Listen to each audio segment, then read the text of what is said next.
नमस्ते दोस्तों। आज सुनिए, परिवार टूटते टूटते बचा। माधुरी आज ड्राइंग रूम से गुजरते हुए फिर उस तस्वीर के आगे ठिठक कर रुक गई। गौर से उस तस्वीर को देखती रही। नन्ही स्कूल जाने वाली उसकी बेटी पाखी और उसकी युवा अवस्था की तस्वीर। और कब उसकी आंखों से दो आंसू टपक गए पता ही नहीं चला। पाखी, उसकी लाडो दुलारी, कितने प्यार से वो उसको पढ़ाया करती थी। सच, इतने प्यार से तो सिर्फ एक माँ ही पढ़ा सकती है।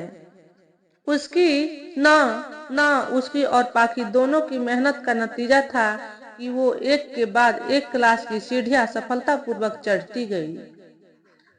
बहुत मन था माधुरी का कि पहले पाखी अपनी पढ़ाई पूरी करके अपने पैरों पर खड़ी हो ले, तब ही उसका शादी करूंगी। कोई डोरबेल बज रहा था और माधुरी चौंक कर वर्तमान में वापस आई। दरवाजा खोला, रजनी थी, उसका शाम का खाना बनाने वाली लड़की। ओफो भाभी, कितनी देर से घंटी बजा रही हूँ, कहाँ थी आप? मैं वापस जाने ही वाली थी। कुछ नहीं, जरा झपकी आ गई थी, जवाब दिया माधुरी ने। सुन रजनी, एक कप बढ़िया सी चाय पिला दे, सर भारी हो रहा है। कहते हुए माधुरी अपने कमरे की ओर बढ़ गई। और हाँ, वो फिर मुड़ी। आज पेट भी भरा भरा सा लग रहा है, सिर्फ खिचड़ी और चटनी बना लेना। जो हुक्म मेरी भाभी जी, मुस्कुराई रजनी। अभी चाय लाती हूँ। चाय का कप उसके हाथ में पकड़ाकर रजनी फिर रसोई घर की ओर मुड़ गई। माधुरी फिर पाखी के ख्यालों में खो गई। पाखी को पढ़ाते हुए समय पंख लगाकर उड़ गया। अब वो कॉलेज में थी। समय का ये वो दौर था जब अचानक ही उसके पति अछत बीमार पड़े।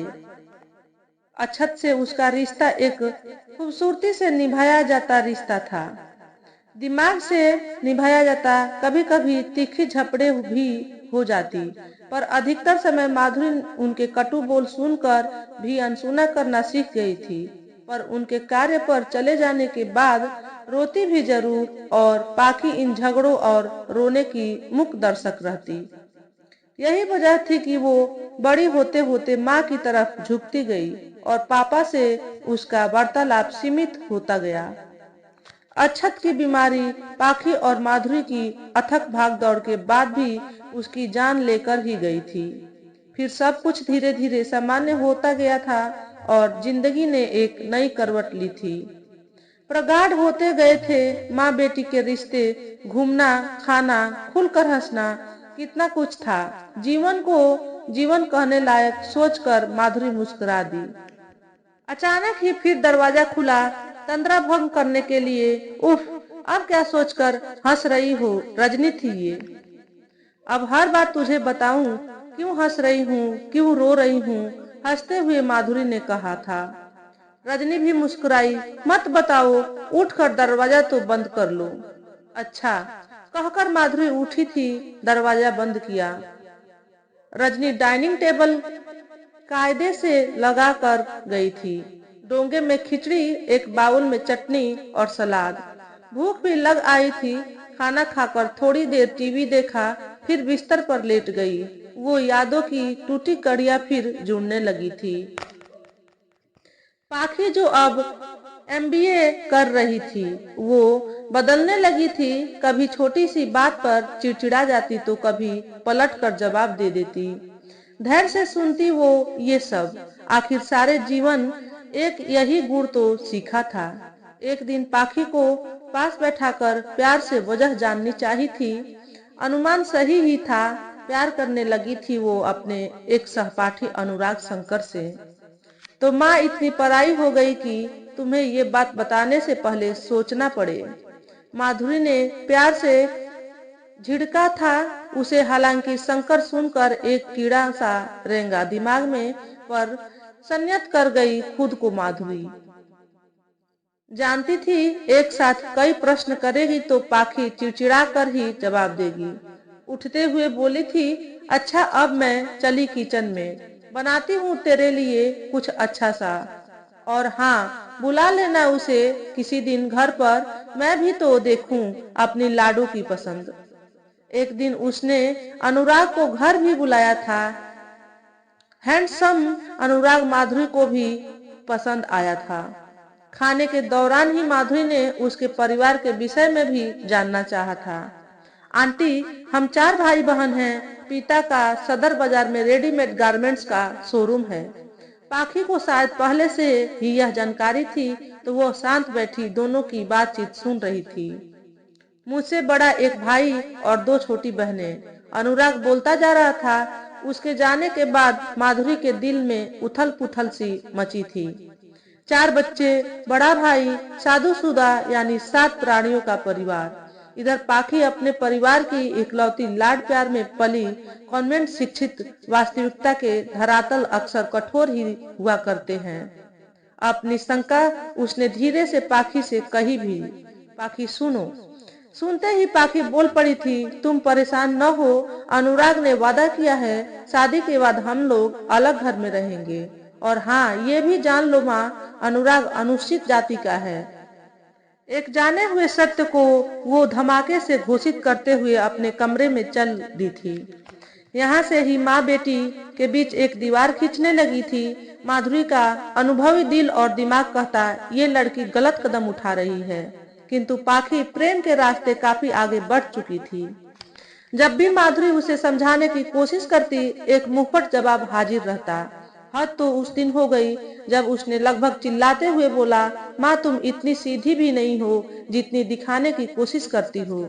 जरूर पापा के साथ भी तुमने खराब व्यवहार किया होगा, नहीं तो कोई पति इतना बुरा भी नहीं होता।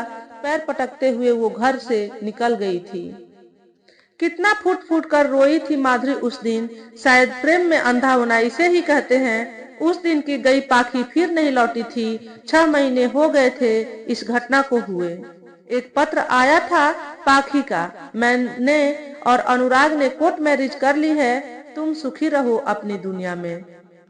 पहली बार क्रोध से कांप गई थी माधुरी। भाड़ में जाओ, मैं नहीं ढूंढने वाली हूँ तुम्हें। इतना आसान तो न था अपने कलेजे के टुकड़े को यूं अलग कर देना। अक्सर रोती और सोचती, कहाँ गलती हो गई उससे पाखी की पालन पोषण में, या कहीं वो ही तो नहीं गलत है। क्या मैं अपनी अधूरी तमन्नाएं पूरी करने के चक्कर में पाखी को दबाती चली गई? नहीं, कदापि नहीं। उसका दिल सरगोशी करता, साथ ही ये भी कि ईश्वर पाखी को खुश रखे, उसे जीवन में उन अनुभवों से न गुजरना पड़े जिनसे मैं गुजरी और निभाया भी।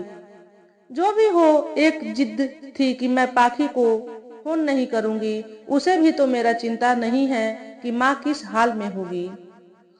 एक कटु सत्य जीवन का ये भी है कि सबक जीवन में व्यक्ति अपने ही अनुभवों से लेता है। दूसरों के अनुभव उसके लिए उपदेशों से अधिक कुछ भी नहीं। पाखी बहुत खुश थी अनुराग से शादी करके, और उसके ससुराल वाले भी। एक तो 10 दिन गुजर गए, प्रसन्नता बरकरार भी थी। हाँ, एक बात अवश्य थी कि शांति में रहने वाली पाखी को वो रौनक अब शोर शराबा लगने लगी थी, और उब रही थी वो इससे। अनुराग भी उसे बदला हुआ प्रतीत होता। अक्सर उसका अनुरोध हुआ करता पाखी से माँ और भाभी की मदद करने का। अब पर वो अनुरोध भी अधिकार की भाषा में परिवर्तित हो चुका था। सुन लेती पाखी, पर रोज रोज ये उसके बस का न था। एक आध बार दबे स्वर में उसी शहर में अलग मकान लेने को कहा तो वो फिर बिफर गया। कैसी बातें करती हो, माँ पिता से अलग हो जाऊं। भाभी ने कभी भाई से ऐसा कहा होगा क्या? 6 महीने काफी होते हैं छोटी मोटी कहा सुनी को तकरार में बदल जाने को। पाखी अपने कमरे में लेटी आज माँ के बारे में सोच रही थी। कैसी होगी वो, क्या क्या न बोला था उन्हें। टप टप आंसू बहने लगे थे उसकी आंखों से। 2-3 बार मोबाइल से नंबर मिलाया और काट दिया। हिम्मत ही न थी, किस मुंह से बात करती। माँ उसे कभी माफ नहीं करेगी। अगर कर दिया तो होता तो क्या फोन मिलाकर बात न की होती। हाल न लेती। माधुरी ने पाखी की मिस्ड कॉल देखी, दोनों के ही स्वाभिमान अंत पर थे। फौरन पाखी को फोन मिलाया। हेलो पाखी। माँ। इसके आगे पाखी से बोला न गया। फोन काट कर खूब रोई। क्या माधुरी समझती नहीं थी? वो तो खुद बैठकर रो रही थी। सन्नत होकर फिर फोन मिलाया था पाखी ने। माँ, मैं तुमसे मिलने आऊं?